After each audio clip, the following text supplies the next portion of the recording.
train that's just left London's Rotherhithe station is now down there, underneath the River Thames, using a very old tunnel.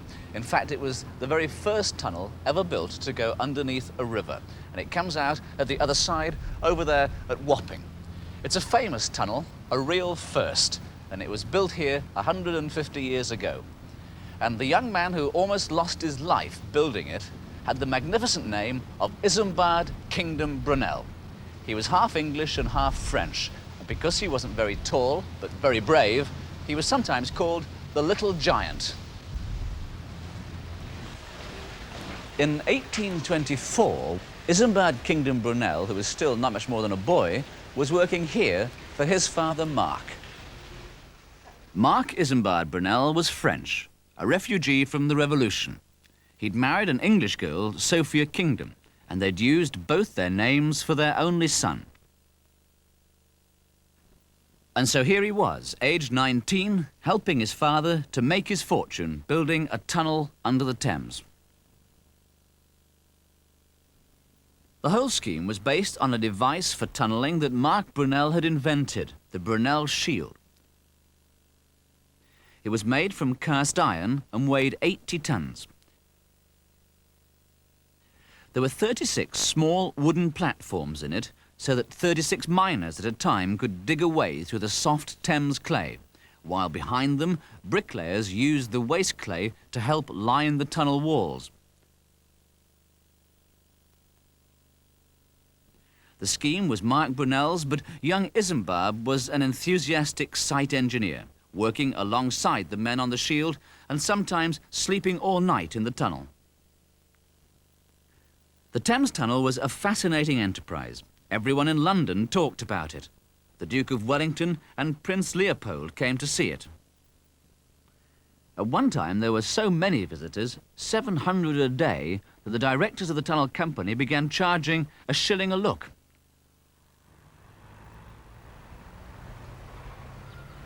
Mark Brunel tried to stop the visitors. They worried him. There they were, going up and down the elegant staircase at the entrance to the tunnel, while halfway under the river, the miners themselves were never more than a couple of meters away from disaster. At any moment, the tunnelling shield could hit a layer of gravel, and then the river would come bursting in. Then, one evening in May, it happened. The visitors had just left, and there were strange noises echoing around the tunnel. It was high tide in the river just above. Suddenly, someone at the shield shouted a warning. Young Brunel and 160 of his workmen raced like mad for the entrance shaft, and behind them, a huge black wall of water, glinting in the gaslight, surged behind them. Then there was a crash, and the lights went out. But by some amazing stroke of luck, everyone managed to get up and out of the shaft, and the last man was rescued by young Isambard himself, who went back into the tunnel in the dark with a rope. You might have thought that would have been the end of the Brunel's tunnel, but not a bit of it. 24 hours later, having borrowed a diving bell, Isambard was out in the river, underwater, trying to find the hole in the crown of the tunnel. He filled it up with heavy bags of clay. After a month, the hole was plugged, and the pumps had cleared some of the water from the tunnel. The very next day, Isambard was off down into the darkness in a punt to find out how bad the damage was. He positively enjoyed the excitement of risking his life and made the dangerous boat journey up the tunnel several times. 6 months later, the water was drained and the tunnel mended and ready for work again. In true Victorian fashion, the Brunels gave a banquet in the tunnel to celebrate the occasion. In January 1828, the river broke in again. This time, 6 men were drowned, and Isambard Brunel was badly injured. The digging was abandoned. The tunnel company blocked up the shield, but they put mirrors at the tunnel end, and for years they were able to continue charging the London public a shilling a look. It was 14 years before the tunnel was eventually completed, and Queen Victoria came to Wapping to walk through it and make Mark Brunel into Sir Mark Brunel.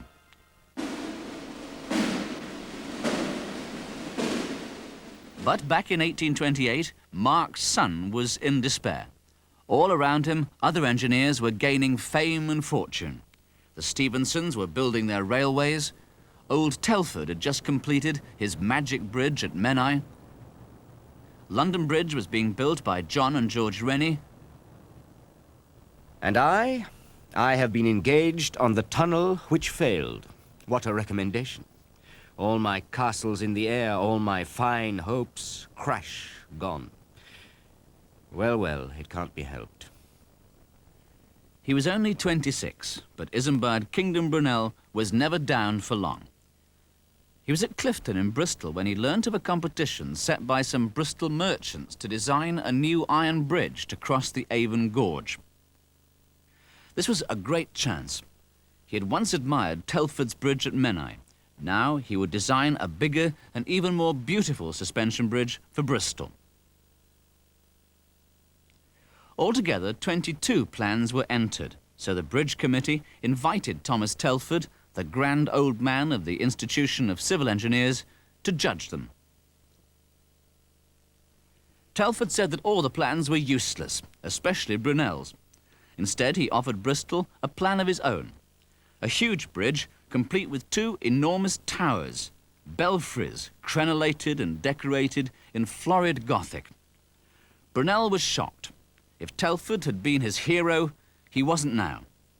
He went to the Bridge Committee and very tactfully explained how very expensive Telford's distinguished towers would be, whereas his own plan made use of the natural rock of the cliffs and would be easier and so much cheaper. He won the day, and work started on his bridge. Work that was to stop and start, start and stop all his life.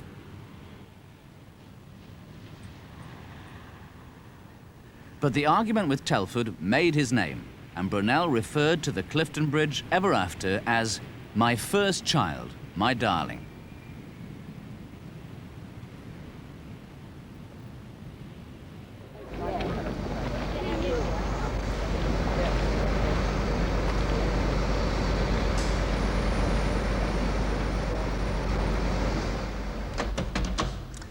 But in the 1830s, it was the railways that were everyone's favourite children. And if the city of Bristol was to stay as important as Liverpool or Birmingham, then it must have a railway of its own, the Bristol to London Railway. And they knew just the men to build it for them. Isambard Brunel, that bold young engineer who'd sent them those plans for the loveliest and above all the cheapest bridge. Well, Brunel did promise the Bristol Committee a railway, not the cheapest, but quite simply the best. It was a challenge they found hard to refuse, and he even persuaded them to change the name. The Bristol Railway sounded rather dull, so why not the Great Western Railway? And the GWR it became.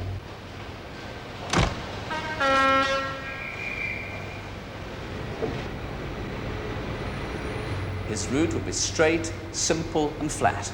Valleys would be bridged, hills would be cut through, and the rough ways he would make smooth. No wonder the GWR got the nickname of God's Wonderful Railway.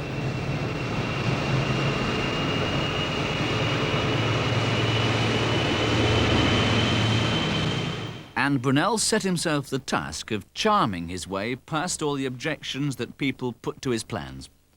The headmaster of Eton objected that the railway would bring all the evils of London and the corrupt ideas of Europe to the very doors of his famous school. The Duke of Wellington was afraid too many railways would encourage the working classes to take to travelling.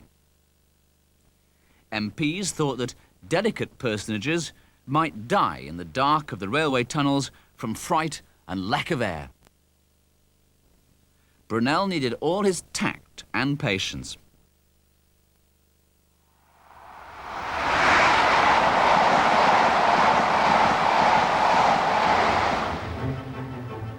He had planned his route so carefully for speed, comfort and spaciousness.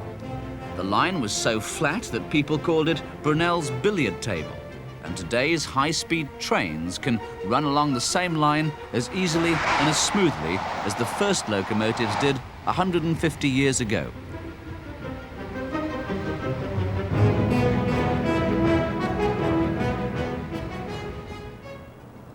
They built the railway from both ends, going east from Bristol's beautiful new station and west from London, across the River Brent on the long Warncliffe Viaduct, named after Lord Warncliffe, one of the company directors.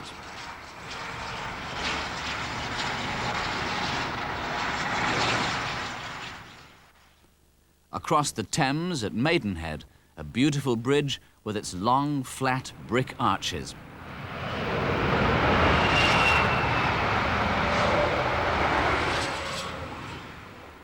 On towards Reading to the cutting at Sonning, 2 miles long. When the work here almost came to a standstill, Brunel got rid of the contractor, took off his jacket, rolled up his sleeves, and got down to work himself, along with his army of navvies, in a sea of mud until the cutting was complete.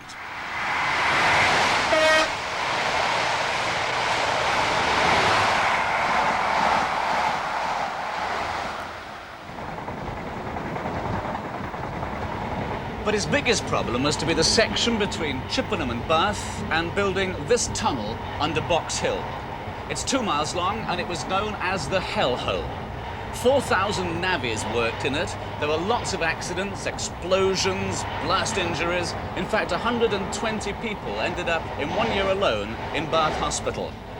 The navvies used gunpowder to blast their way through the solid rock, and then they carried out the broken stone in buckets. Every week for 2 years, 1 ton of gunpowder and 1 ton of candles were used in the dark under Box Hill. After the breakthrough of the last section, when Brunel saw the long, straight tunnel for the first time, he was so pleased he took off his gold signet ring and gave it to his foreman. The tunnel is said to be so straight that on 1 day a year, by legend on the morning of Brunel's birthday, at sunrise, the whole length of the tunnel is 1 shaft of red light.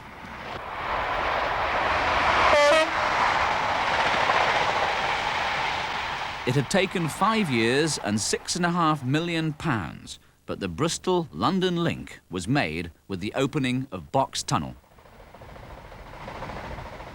When I last wrote this diary, I was just emerging from obscurity. What a change. The railway is now in progress, the finest in England. But how near defeat we were, and what ruinous defeat it would have been. But we have succeeded. I am now somebody. Everything at this moment is sunshine. It can't last. This time 12 months, I shall be a married man. Will it make me happier?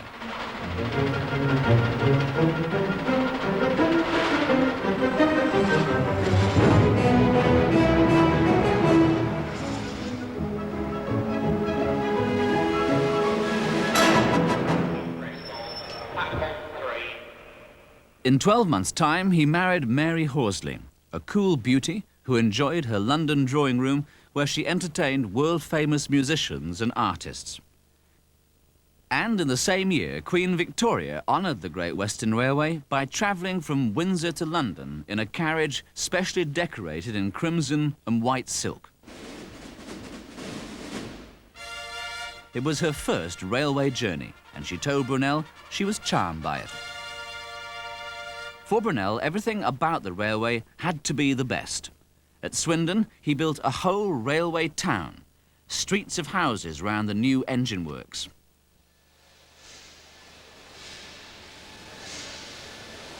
He wanted the best, the fastest, the most spectacular trains, but he made mistakes.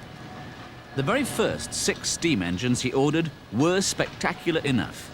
They were huge, but they were unreliable and underpowered. Luckily, at the same time, he also got himself a brilliant young engine designer, Daniel Gooch. It was a bold decision of Brunel's to put him in sole charge of the engine works here at Swindon, but it was a decision that he was never to regret. Gooch had learnt his engineering with Robert Stevenson in Newcastle, and from beginning to end, Brunel trusted him completely. The very first engine of the Great Western was called the North Star, and from then on, the series of locomotives that rolled out of these sheds became a legend. right up to the very last one, appropriately called Evening Star, which was built just as the days of steam were coming to an end.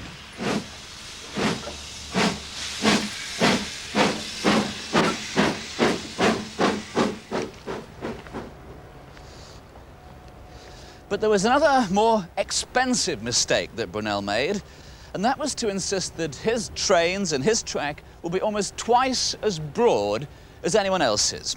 The Stephensons had started the railways using colliery tracks, and what's called the standard gauge had come from the coal wagons, 4 foot, 8.5 inches wide. But Brunel had bigger ideas. His trains would run on a track that was 7 foot wide. He thought that would be safer, faster, and better than anything the Stephensons had. But he was too late. By then, 9/10 of all the railways were being built to Stephenson's standard gauge. And at last, Brunel, after many bitter battles, had to give in, and the Great Western Railway was switched to standard gauge. It was to cost a fortune and take nearly 40 years to complete.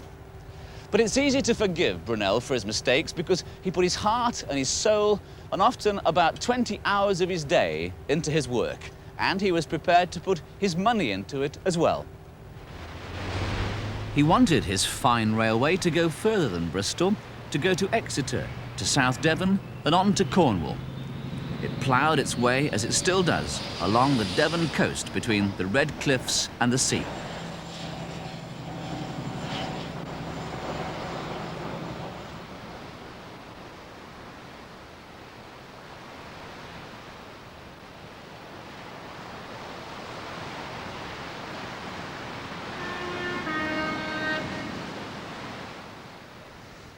But Brunel's enthusiasm for the Great Western went far beyond just the railway tracks.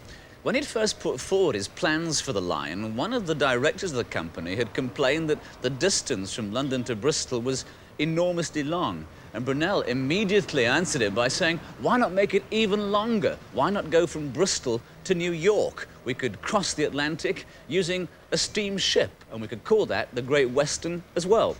They all thought he was joking, but of course he wasn't. And all the time that the railway line was being built, with the Sonning cutting being dug out and the box tunnel being blasted through, here in Bristol, at this very spot, a great wooden steamship was taking shape to Brunel's designs, the Great Western. She was built to be larger, faster and more comfortable than any other ship yet afloat. And when she made her first transatlantic voyage to New York, it was, of course, in world record time, and the people of New York cheered loud and gloriously. She was and continued to be a Great Western success. But almost before the first New York journey was completed, Brunel was busy with plans for his next ship, even bigger, more spectacular, and quite new. A steamship, but an iron steamship, to be called the Great Britain, and to be powered by new screw-driven propellers. As usual, everyone thought Brunel was mad. An iron ship that size would surely sink. It would run out of coal, its engines would fail, and Brunel and his steamship company would go bust. But the Great Britain was built here at Bristol Docks, an experiment indeed. The first of her kind, the beginning of luxury travel and of a long line of ocean-going passenger liners. And after many adventures all around the world, the SS Great Britain was brought home to Bristol, still afloat and still basically the same ship that Brunel had first planned. For years, she'd lain aground and abandoned off the coast of South America. But now, here she is, back in the very dock where she was built. Well, this is where her engines used to be. And now people come to the ship to work on her, to restore her to her former glory as a memorial museum to Brunel. She used to have 64 stateroom cabins, her own music room, a vast saloon, and 1,200 meters of specially woven carpet. In fact, she even had her own Great Britain china, and a little of that still exists.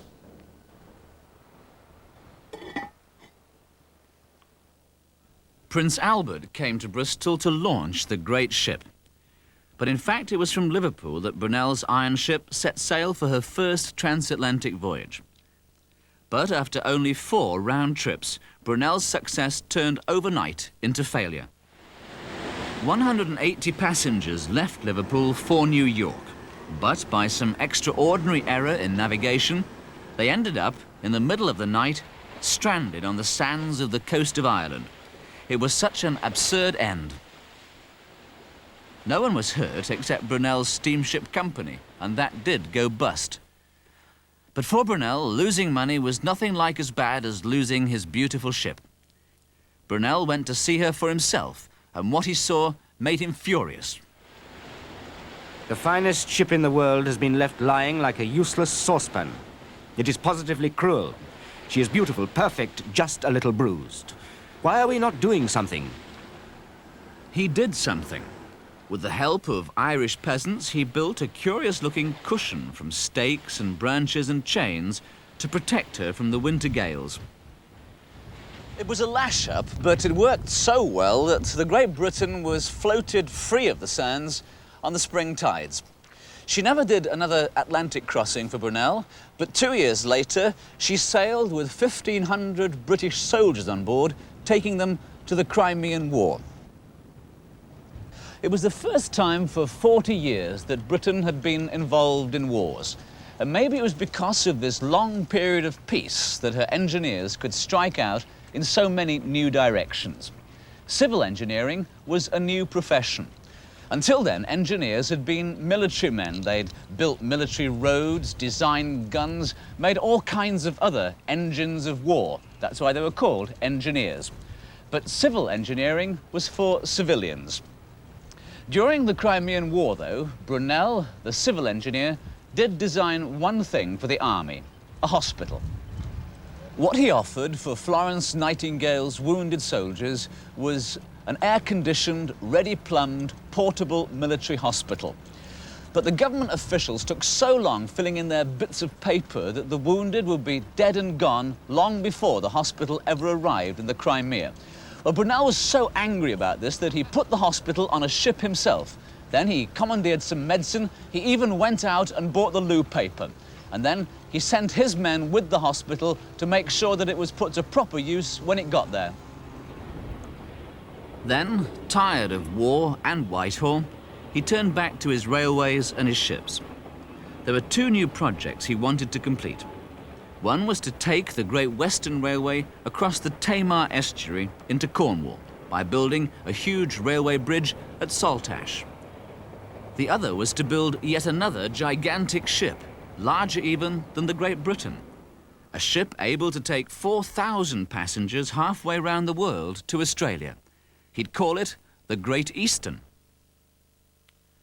On the back of the sketches he made for the new railway station at Paddington are his first drawings for the Great Eastern. It was his most grandiose scheme. He put a lot of his own money into it and lost it. It was built at Blackwall in London, and it was so big it could only be launched sideways into the Thames.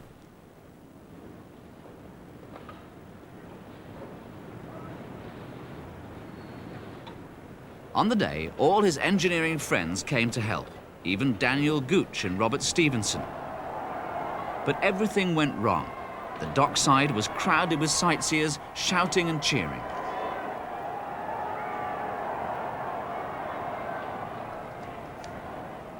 The ship moved only a few feet and settled in the mud. In the confusion, a workman fell to his death. Brunel stopped the launch. A few weeks later, using special hydraulic rams, the great ship was quietly inched into the water to wait till enough money could be raised to get her fitted out for use. The press thought that this time Brunel had gone too far and said the ship would never be anything but a funfair. But at least at Saltash, things were going well. The bridge, more than 700 meters from end to end, was made to his own design. 2 arches made of wrought iron tubes supported a single railway track on a suspended deck. Each span was floated out at high tide and slowly raised up by hydraulic jacks. On the day that the first span was floated into position, Brunel stood there high up on the central pier with his top hat on, and with strict silence all around, he shouted out his careful instructions. And when it was all over, from over there on the Cornish side of the estuary, came the sound of a band playing "Hail, the Conquering Hero Comes."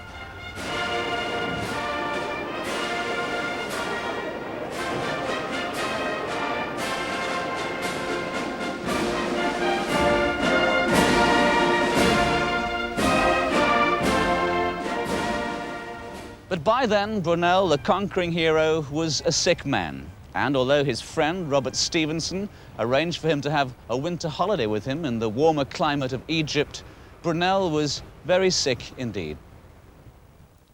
He came back here once more to see the Saltash Bridge at work.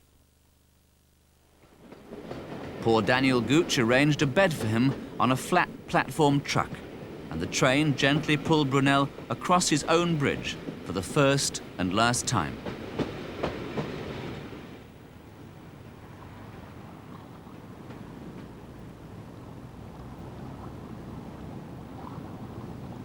A few days later, he visited the Great Eastern to look at the velvet and red silk furnishings, the mirrors, and the gilt ornaments that he'd chosen for her decoration.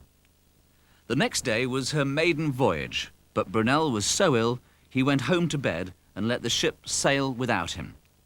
They brought the bad news to his bedside. 2 days out, there'd been an accident, an explosion. The deck split open and glass, gilt and ornaments fell like rain. In the boiler room, 6 men were burnt to death. It was the final blow, and within a week, Isambard Kingdom Brunel was dead. He was such an original man, a one-off, a dreamer, and yet so bold in his ideas for new railways, new bridges, for tunnels and ships and hospitals. You know, I can't help thinking that if he was still alive today, he'd be the one trying to persuade the British Prime Minister and the President of France to start work on building a tunnel underneath the English Channel. He talked about it with great enthusiasm when he was alive, and yet it still remains for the engineers of today to get on with it more than 100 years after his death.